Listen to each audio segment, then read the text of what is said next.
আমার ছোট্ট এই ইউটিউবের জার্নিতে এখনও পর্যন্ত কোনো হেডফোনের রিভিউ করার সুযোগ হয়নি।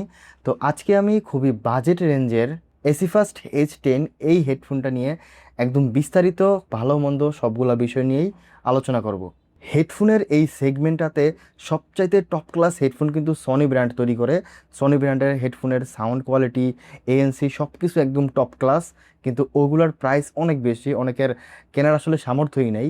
তো সনি ব্র্যান্ডের যে ডিজাইনটা আছে সেই ডিজাইনটা থেকে ইন্সপায়ার হচ্ছে এই হেডফোনটা। এই হেডফোনের বক্সটা কোনোভাবেই চিপ ফিল দিচ্ছে না এবং একটা প্রিমিয়াম ফিল পাচ্ছিলাম আনবক্সিংয়ের ক্ষেত্রে। বক্সের ভিতরে প্রথমেই হেডফোনটা পাবেন, তারপরে একটা বড়সড় ইউজার ম্যানুয়াল পেয়ে যাবেন, একটা USB-to-C কেবল পাবেন, এবং আপনার ফোনে যদি 3.5 মিলিমিটার অডিও জ্যাকের অপশন থাকে সেক্ষেত্রে আপনি ওয়্যারলেস ছাড়া ওয়্যারের মাধ্যমে সরাসরি মিউজিক এক্সপিরিয়েন্স করতে পারবেন, সেক্ষেত্রে জিরো ল্যাটেন্সি পাবেন। এবং অক্স কেবল এবং USB-to-C কেবল দুইটাই যথেষ্ট বড় ছিল। এটার বিল্ড কোয়ালিটি অনেক ভালো ছিল, পুরোপুরি একটা ম্যাট ফিনিশ এখানে ইউজ করা হয়েছে এবং কোনোভাবেই এটা চিপ ফিল দিচ্ছে না। এবং এখানে এই জায়গাটাতে একটা ভালো ফর্ম ইউজ করা হয়েছে এবং এটা ফোল্ডেবল ছিল, এবং চাইলে আপনি আপনার মন মতো সাইজটাকেও অ্যাডজাস্ট করতে পারবেন। এবং কানের এই পার্টটা সফট হওয়াতে এটার ফিটিংসটাও অসাধারণ ছিল, যেহেতু সাইজটা এখানে অ্যাডজাস্ট করা যায় তো খুব সুন্দরভাবে এটা কানে ফিট হয়ে যায়। যদিও এটাতে কোনো ANC ট্রান্সপারেন্সি নাই, বাট এটা কানে দেওয়ার পরে চারপাশের আওয়াজটা অলমোস্ট 50 থেকে 60% পুরোপুরি ব্লক হয়ে যায়, আনকমফোর্ট ফিল একদমই হচ্ছিল না। সো এটার ফিটিং এক্সপিরিয়েন্স অসাধারণ ছিল। বাম সাইডের পার্টটাতে আপনি টোটাল 4টা বাটন পেয়ে যাবেন। এখানে একটা হচ্ছে প্লাস বাটন, একটা মাইনাস বাটন যেটার মাধ্যমে ভলিউম কমাইতে এবং বাড়াইতে পারবেন, একটা পাওয়ার বাটন আছে যেখানে সিঙ্গেল প্রেস করলে ভিডিও বা মিউজিক প্লে পজ হবে, এবং প্রেস অ্যান্ড হোল্ড করে ধরে রাখলে এটা আপনি অন এবং অফ করতে পারবেন। তারপরে পেয়ে যাবেন একটা লাইট ইন্ডিকেটর এবং সাথে একটা অক্স কেবলের পোর্ট পেয়ে যাবেন, সাথে টাইপ-সি পোর্ট যেটার মাধ্যমে এটা চার্জ দিতে পারবেন, এবং সাথে আরেকটা বাটন আছে বাটন, যেটা হচ্ছে মিউজিকের মুড চেঞ্জ করা যাবে। দুইটা মুড আছে, একটা হচ্ছে নর্মাল মুড আর একটা হচ্ছে বেস বুস্টেড মুড। সো আপনি যখন এটা সিঙ্গেল প্রেস করবেন এটা বেস মুডে এবং নর্মাল মোডে শিফট করতে পারবেন। এটা নিয়ে সামনে কথা বলবো। তারপরে একটা মাইক্রোফোন পেয়ে যাবেন। বরাবরের মতো আমাদের আজকের ভিডিওর স্পন্সরও গ্যাডিক্সো। তাদের কাছে আপনারা এই হেডফোনটা 1400 টাকার আশেপাশে পেয়ে যাবেন। একজ্যাক্ট প্রাইসটা আমি ডিসপ্লেতে মেনশন করে দিব। এটা ছাড়াও আপনারা এসি ফার্স্ট ব্র্যান্ডের সব ধরনের হেডফোন, হোকো ব্র্যান্ড, QCY ব্র্যান্ডের হেডফোনগুলো আপনারা তাদের কাছে খুবই রিজনেবল প্রাইসে পেয়ে যাবেন, এবং 100% অরিজিনাল অবশ্যই। তাদের যাবতীয় সকল ইনফরমেশন আমি ডিসক্রিপশন বক্সে দিয়ে দিচ্ছি। যে কোনো গ্যাজেট কেনার ক্ষেত্রে তাদের সাথে যোগাযোগ করতে পারেন। হেডফোনটাতে ইউজ করা হয়েছে ব্লুটুথ ভার্সন 5.4 এবং এটার কানেকশন স্পিড অনেক ফাস্ট ছিল। পাওয়ার বাটনটিতে প্রেস অ্যান্ড হোল্ড করে ধরে রাখার পর অন হওয়ার সাথে সাথেই ইনস্ট্যান্ট ফোনের সাথে কানেক্ট হয়ে যায়। এবং এখানে দুই সাইডে ড্রাইভার হিসেবে ইউজ করা হয়েছে 40 মিলিমিটার হাইফাই ডাইনামিক ড্রাইভার। এবং যারা হেডফোন ইউজ করেন তারা জানেন এই ড্রাইভারটা কতটা ক্যাপাবল এবং কতটা ভালো সাউন্ড প্রডিউস করতে পারে।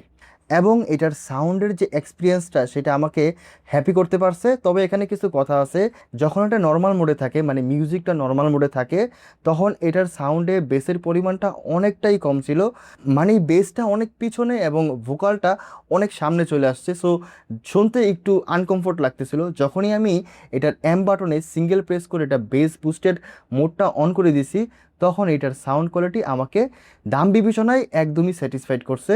যেহেতু এটা কানে দেওয়ার পরে চারপাশের আওয়াজটা অনেকটাই ব্লক হয়ে যায়, সো এটার সাউন্ডটা অনেকটা 360 মতো লাগে, মানে মনে হয় যেন সাউন্ডটা আমার চারপাশে ঘুরতেছে। জানি না, অন্য অন্য হেডফোন আমি কখনো ইউজ করি নাই, আমি জানি না, বাট এটার সাউন্ড আমাকে ইমপ্রেস করছে। আমি আবারও বলতেছি, এটার বেস মোডটা অন করার পরে সাউন্ডে প্রচুর পরিমাণে বেস পাইছি এবং বেসটা আমি ফিল করতে পারতেছিলাম। সাউন্ডে প্রচুর ক্ল্যারিটি, ভোকালের প্রেজেন্স ছিল। সো এক কথায় ওভারঅল সাউন্ড কোয়ালিটি দাম বিবেচনায় ভালো ছিল, এবং এটার লাউডনেসটা 90% মানুষের জন্য যথেষ্ট। বাট ইন মাই এক্সপিরিয়েন্স আমার কাছে এটার লাউডনেসটা কিছুটা কম মনে হয়েছে। এটার পিছনেও কিছু কারণ আছে, কারণ আমি অনেক লাউড সাউন্ড পছন্দ করি, সো সেই জন্য আমার কাছে লাউডনেসটা কম মনে হয়েছে। তবে এখানে আমি দেখছি যে আমার আশেপাশে যারা বসবাস করে বা আমার ফ্যামিলি মেম্বাররা আছে, তারা মোটামুটি 50, 60, 70% পর্যন্ত যে কোনো হেডফোন বা ইয়ারফোনের সাউন্ড তাদের জন্য যথেষ্ট। বাট আমার সেক্ষেত্রে 100% সাউন্ডটা পছন্দ হয়, সেজন্য হয়তো বা আমার কাছে লাউডনেসটা একটু কম মনে হয়েছে। বাট আমি আপনাদেরকে ক্লিয়ার করে দিচ্ছি, মোটামুটি 90% মানুষের ক্ষেত্রেই এটার লাউডনেসটা একদমই যথেষ্ট। তো অবশ্যই যদি এটা পারচেস করেন সেক্ষেত্রে বেস মোডটা অবশ্যই অন করে এটার সাউন্ড এক্সপিরিয়েন্স করলে আপনি একটা ভালো এক্সপিরিয়েন্স পেয়ে যাবেন। এবং এটার মাইক্রোফোনের কোয়ালিটিও অনেক ভালো ছিল। মাইক্রোফোনের স্যাম্পল আমি অ্যাড করে দিচ্ছি, আপনারা আপনাদের মতোই বুঝে নিয়েন। একদমই ইনডোর সিনারিওতে খুবই হালকা পাতলা নয়েজ থাকলে ঠিক এমন কল কোয়ালিটি আপনারা এই হেডফোন থেকে পেয়ে যাবেন। অপর প্রান্তের ব্যক্তি এরকম ভয়েসটাই শুনতে পাবে। আউটডোর সিনারিওতে খুবই নয়েজি একটা এনভায়রনমেন্টে একদম মেন রোডে রাস্তার পাশে প্রচুর গাড়ি হর্নের আওয়াজ, এরকম একটা কন্ডিশনে এই হেডফোনের মাইক্রোফোন থেকে ভয়েস কোয়ালিটি কেমন আসবে সেটা অবশ্যই বুঝতে পারবেন বর্তমানের ভয়েসটা শুনে। হেডফোনটাতে ইউজ করা হয়েছে 500 mAh এর ব্যাটারি, এবং এটার ব্যাটারি ব্যাকআপটাও অনেক ইমপ্রেসিভ ছিল। এটা ফুল চার্জ হইতে মোটামুটি 2.5 ঘন্টার মতো সময় লাগে, এবং কোম্পানি ক্লেম করতেছে 50% ভলিউমে এটা আপনাকে 60 ঘন্টার মতো একটা ব্যাটারি ব্যাকআপ দিতে পারবে। তবে আমার এক্সপিরিয়েন্সে আমি 70 থেকে 80% ভলিউমে মোটামুটি 40 ঘন্টার কাছাকাছি একটা ব্যাটারি ব্যাকআপ পাইছি, এবং এটার ব্যাটারি ব্যাকআপটা নিয়ে আমি সম্পূর্ণরূপে সন্তুষ্ট। এবং এটাতে ফাস্ট চার্জিংয়ের ফিচারও আছে, মানে আপনি 10 মিনিট চার্জ দিলে এটা আপনাকে 7 ঘন্টার মতো ব্যাটারি ব্যাকআপ দিবে যদি আপনি 50% ভলিউমে ইউজ করেন। সবশেষে এটাই বলবো, 1400 টাকা প্রাইস ব্র্যাকেটে এই হেডফোনের বিল্ড কোয়ালিটি, সাউন্ড কোয়ালিটি, মানে ওভারঅল যে কোয়ালিটির প্যাকেজটা, এই প্যাকেজটা আমার কাছে পছন্দ হয়েছে। বাট হোকু ব্র্যান্ড আমরা সবাই চিনি, হোকু ব্র্যান্ডের হেডফোনগুলা 700, 800, 900, 1000 এই সব ধরনের প্রাইস ব্র্যাকেটেই পাওয়া যায়, এবং সেই হেডফোনগুলা ওই অ্যাপেলের যে হেডফোনটা আছে সেই হেডফোনের কপি। 1000 টাকার আশেপাশে হোকু ব্র্যান্ডের হেডফোনে এএনসিও পাওয়া যায়, অনেক ভালো ব্যাটারি ব্যাকআপও পাওয়া যায়। বাট আমি আপনাদেরকে শিওর করে বলতে পারি এটার মতো বিল্ড কোয়ালিটি আপনি ওইটাতে পাবেন না, এবং ওইগুলোর সাউন্ড কোয়ালিটিও আমার মনে হয় না এটার থেকে ভালো হবে।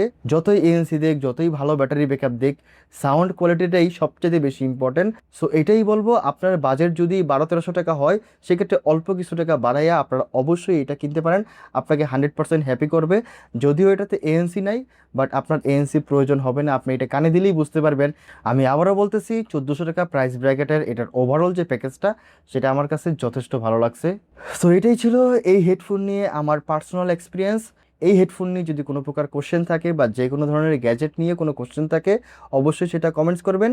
তো ভিডিওটা যদি ভালো লাগে তাহলে অবশ্যই লাইক, শেয়ার এবং সাবস্ক্রাইব করে পাশে থাকবেন। এই পৃথিবীর কেউই আসলে পারফেক্ট না, সো আমারও কিন্তু অনেক ভুল হইতে পারে। যদি কোনো ভুল আপনার চোখে পড়ে অবশ্যই সেটা আপনি কমেন্টসে আমাকে জানাই দিয়েন, ইনশাল্লাহ চেষ্টা করব সেটা সলভ করে নেওয়ার জন্য।